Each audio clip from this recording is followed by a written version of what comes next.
We continue tonight our series from Australia. John Oliver learned that following a mass shooting in Australia, the country introduced gun control, and it worked.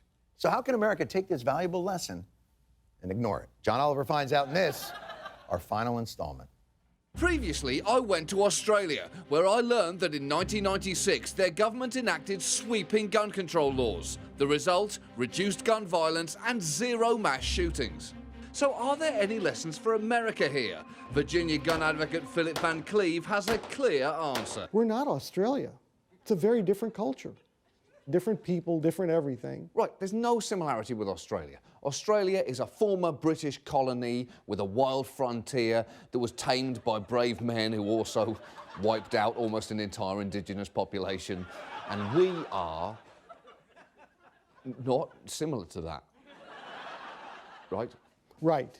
Right, because unlike Australia, we Americans know when the guns are taken away, tyranny inevitably follows. The Founding Fathers knew that governments tend to grow beyond their means. And in America, we're stepping in the direction of a police state.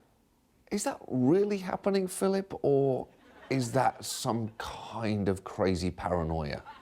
We have police, they're now wearing ninja suits, if you will. I mean, you don't even know they're police necessarily. They got the black masks on and everything. So it really isn't crazy paranoia. You're justifiably frightened about ninja police. Yeah, ninja police, yes. Yeah, ninja police. Yes, yeah. Sadly, without access to semi-automatic firearms, Australians wouldn't know a thing about real freedom. Bloody oath we're free. We just sit here doing whatever we want. Everybody's just hanging out and having a good time. People don't have the same concerns anymore about getting gunned down when they're at a tourist resort. Yeah, but was that worth it? Yes. Was it worth giving up your fundamental freedoms just to not get shot in a gun massacre? What are you talking about? Australians must now live in this well-regulated nightmare because of ex-politicians like Rob Borbidge, who smugly thinks that his country has something to teach us. I hope that they would have a look at what has happened here. Why would people want to live like this? Because they might want a safer society to live in. But it's pointless for us to study the Australian experience because their fear of gun control back then has no parallels with ours. I mean, what kind of things were you hearing when you suggested gun control? That a government was becoming a dictatorship. All right, that's one. We're told that people would not have the right to defend their property and their families. Okay, that's definitely two. The democracy is at stake somehow if the government decides there should be a background check. Yeah, all right. That three. We're about to be invaded by the Indonesians. That's completely different. No one in America is afraid of Indonesians. Are they afraid of Mexicans and Muslims coming? Maybe. Sure, he claims Australians were angry, but where is the proof? People's rights are being taken away from them. And I'm not going to give up any guns that they're going to take off me. Are you going to give yours up?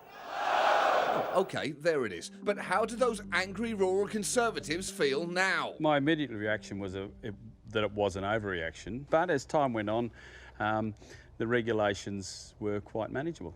So, hold on. You didn't want to give up your high-powered gun? No, but I felt as if I had a bit of a duty to the rest of our society. And if you think that sounds bat crazy, this effective gun control was enacted by Conservative politicians against the will of their own base. There's no other way. There is no other way. But our politicians are different. They know that gun control doesn't work. Or even if it does, it takes a long time. And to be fair, John Howard and his Deputy Prime Minister Tim Fischer have had since 1996 to enact their sweeping reforms. It took less than 3.5 months. What? What? Put Arthur Massacre was on the 28th of April 1996. Yep. In a 12-week period shortly following that, bulk of legislation was devised, drafted, debated and implemented. But it doesn't work. 0 massacres since 1996. Yeah, you keep saying that, but gun control doesn't work. So... My head was spinning. I had to clear it the traditional Aussie way. Beer. No, not that way. A walkabout. The Second Amendment is sacrosanct political suicide. Zero massacres since 1996. From my cold, dead hand. Ninja police. It's a bloomin' onion. So hungry. Bloomin' onion. What the?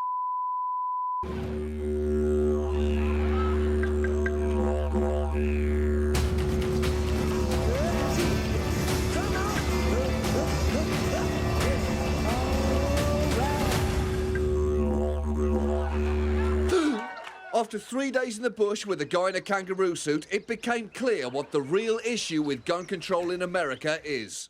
If guns aren't the problem, Philip, what is the problem? People. People are the problem. Yes. Do you know what? After spending this amount of time with you, Philip, I'm starting to believe that that's partially true. Good. Good. Well, I'm glad you understand that people are the problem. That is becoming just painfully obvious. After investigating the issue on opposite sides of the earth, I discovered that if Americans really do want gun control, there is actually one thing they can do to get it. Move to Australia.